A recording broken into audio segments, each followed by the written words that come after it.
വിശുദ്ധ പൗലോസ്ലിഹ തിമോത്തിയാസുകാർക്ക് എഴുതിയ 2-ാം ലേഖനം 1-ാം അധ്യായം 1 മുതൽ 8 വരെയുള്ള വാക്യങ്ങൾ. യേശുക്രിസ്തുവിനോടുള്ള ഐക്യം വഴി ലഭിക്കുന്ന ജീവനെ സംബന്ധിക്കുന്ന വാഗ്ദാനമനുസരിച്ച് ദൈവഹിതത്താൽ യേശുക്രിസ്തുവിൻ്റെ അപ്പസ്തോലനായ പൗലോസ് പൃഷ്ടപുത്രനായ തിമോത്തിയോസിന് പിതാവായ ദൈവത്തിൽ നിന്നും നമ്മുടെ കർത്താവായ യേശുക്രിസ്തുവിൽ നിന്നും കൃപയും കാരുണ്യവും സമാധാനവും.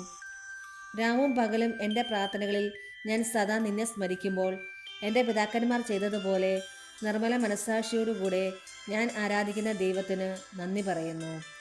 നിന്റെ കണ്ണീരിനെ പറ്റി ഓർക്കുമ്പോഴൊക്കെ നിന്നെ ഒന്ന് കണ്ട് സന്തോഷഭരിതനാകാൻ ഞാൻ അതിനായി ആഗ്രഹിക്കുന്നു. നിന്റെ നിർവ്യാജമായ വിശ്വാസം ഞാൻ അനുസ്മരിക്കുന്നു.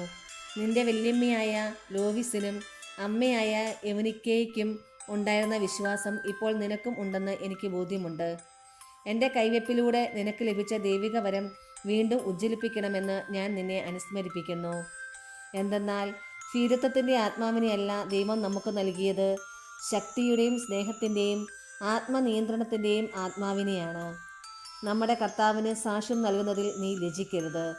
അവൻ്റെ തടവുകാരനായ എന്നെ പ്രതിയും നീ ലജ്ജിതനാകരുത്.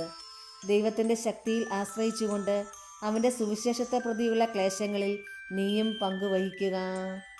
നമ്മുടെ കർത്താവായ മിശിഹായ്ക്ക് സ്തുതി. വിശുദ്ധ ലൂക്ക അറിയിച്ച സുവിശേഷം 10-ാം അധ്യായം 1 മുതൽ 9 വരെയുള്ള വാക്യങ്ങൾ. അനന്തരം കർത്താവ് വേറെ 72 പേരെ തിരഞ്ഞെടുത്ത് താൻ പോകാനിരുന്ന എല്ലാ പട്ടണങ്ങളിലേക്കും നാട്ടിൻ പുറങ്ങളിലേക്കും 2 പേരായി അവരെ തനിക്ക് മുമ്പേ അയച്ചു.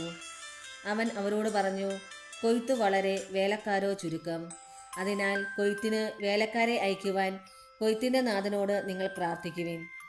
പോകുവിൻ, ഇതാ ചെന്നായ്ക്കളുടെ ഇടയിലേക്ക് കുഞ്ഞാടുകളെ എന്ന പോലെ ഞാൻ നിങ്ങളെ അയക്കുന്നു. മടിശീലയോ സഞ്ചിയോ ചെരിപ്പോ നിങ്ങൾ കൊണ്ടുപോകരുത്. വഴിയിൽ വെച്ച് ആരെയും അഭിവാദനം ചെയ്യുകയും അരുത്. നിങ്ങൾ ഏത് വീട്ടിൽ പ്രവേശിച്ചാലും ഈ വീടിന് സമാധാനം എന്ന് ആദ്യമേ ആശംസിക്കണം.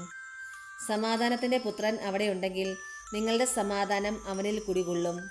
ഇല്ലെങ്കിൽ അത് നിങ്ങളിലേക്ക് തിരിച്ചു പോരും.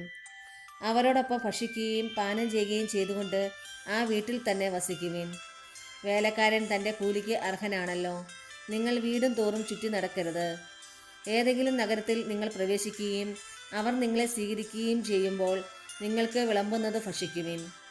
അവിടെയുള്ള രോഗികളെ സുഖപ്പെടുത്തുവിൻ.